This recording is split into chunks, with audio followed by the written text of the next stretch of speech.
Hi everyone, मैं doctor Akshay वनवट, आपका friendly neighbourhood paediatrician.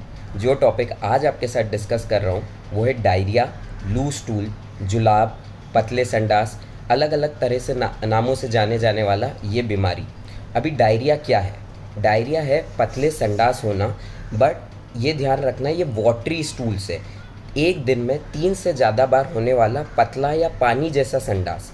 इसका मतलब हमें ये ज़रूरी है कि एक दिन में 3 से ज़्यादा बार हो और एकदम पानी जैसा हो। अगर 1 या 2 बार पतला संडास हुआ, पानी जैसा हुआ, तो हमें ज़्यादा चिंता करने की ज़रूरत नहीं है। दूसरी चीज़, अगर स्टूल 3 बार भी हुआ लेकिन अच्छा है, स्टूल सॉलिड है, तो हमें फिर से घबराने की 3 या 4 बार भी हुआ और सॉलिड हुआ तो घबराने की ज़रूरत नहीं है। अब ये होता क्यों है? ये बैक्टीरियल इन्फेक्शंस के कारण हो सकता है, वायरल इन्फेक्शंस के कारण हो सकता है, कभी कभी हम जो एंटीबायोटिक ले लेते हैं उसके कारण भी हो सकता है। अभी कैसे फैलता है? ये ऐसे फैलता है कि गंदगी से, गंदा पानी पीने से, साफ़ सुथरे हाथ नहीं रखने से, गंदे हाथ पानी में डाल देने से या गंदा कुछ खाने से, इस तरह से ये फैलता है और एक से दूसरे बच्चे को भी हो जाता है। अभी हमें क्या करना है इसके ट्रीटमेंट के लिए?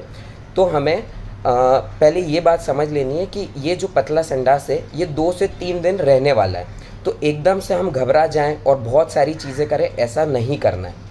और एक और चीज़, जो 1 साल से छोटे बच्चे हैं उनमें होता है गैस्ट्रोकोलिक रिफ्लेक्स, मतलब वो जैसे ही कुछ दूध या कुछ लेंगे उन्हें संडास हो जाएगा।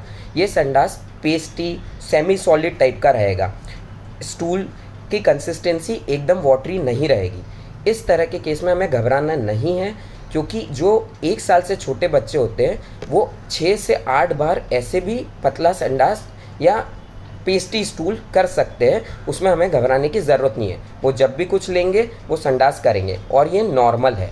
अगर पानी जैसा हो रहा है तब हमें घबराने की ज़रूरत है। अब आते हैं कि हमें कब घबराने की ज़रूरत है। तो सम डिहाइड्रेशन या सीवियर डिहाइड्रेशन, जैसे पानी की कमी कहता है डिहाइड्रेशन, उसमें हमें घबराने की ज़रूरत है। कैसे पता करेंगे? तो अगर शरीर में पानी की कमी होती है तो बच्चा बहुत चिड़चिड़ापन हो जाता है, उसकी आंखें जो होती है वो अंदर की तरफ धंसने लगती है, उसको पानी पीने के लिए वो पानी पीने के लिए मांगता है।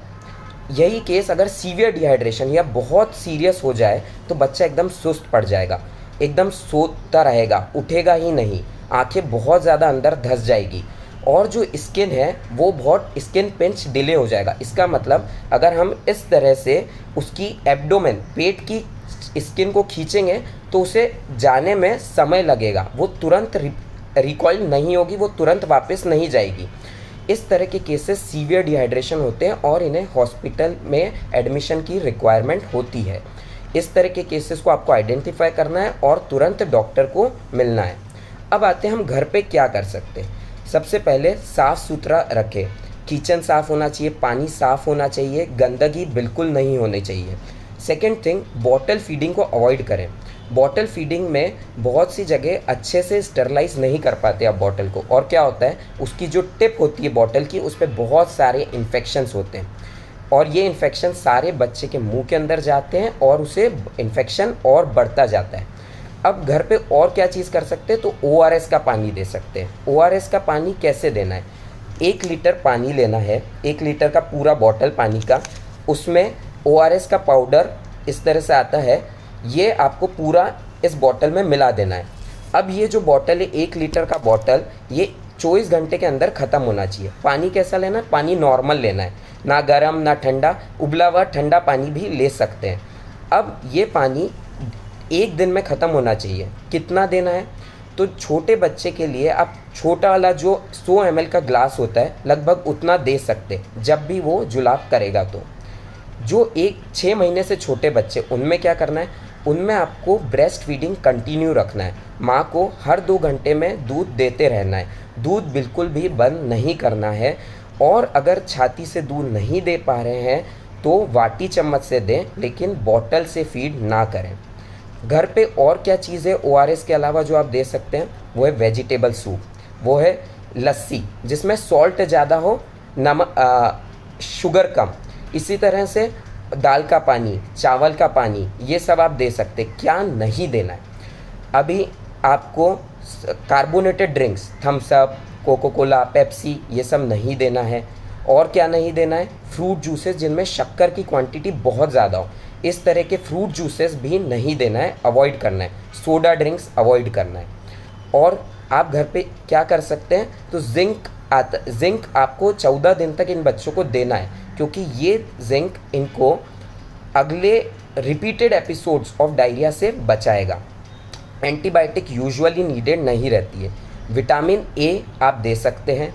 और घर पे एक तरह से हम इन सबको अवॉइड कर सकते हैं, वो है टाइमली इम्यूनाइजेशन करके। काफ़ी ज़्यादा केसेस मीज़ल्स के कारण होते हैं, डायरिया के, रोटा वायरस के कारण होते हैं, जिनकी वैक्सीन्स, जिनके टीके हमारे पास अवेलेबल हैं। अगर हम टाइम पे टीके लगवाते हैं तो हमें डायरिया, जो फ्रीक्वेंट डायरिया होते हैं 1 साल से नीचे, उनसे बचा जा सकता है। और हमें याद रखना है, एंटीबायोटिक्स डायरिया का हल नहीं है। डायरिया को 2 से 4 दिन का समय लगने वाला है ठीक होने के लिए, इसलिए पैनिक नहीं होना है। ORS देते रहना है। सीवियर केसेस कैसे है आइडेंटिफाई करके तुरंत डॉक्टर के पास जाना है, लेकिन ORS देना बंद नहीं करना है। ओके। इसके अलावा प्रोबायोटिक्स आते हैं जो आपको ज़रूरत पड़ने पर आपके डॉक्टर्स प्रिस्क्राइब कर सकते हैं। अगर आपको ये वीडियो अच्छा लगा है तो please like, share and subscribe. अगर आपको कोई डाउट है या कोई टॉपिक आप मुझसे चाहते हैं डिस्कस करना, तो आप कमेंट सेक्शन में अपने कमेंट छोड़ सकते हैं। Thank you. Bye bye.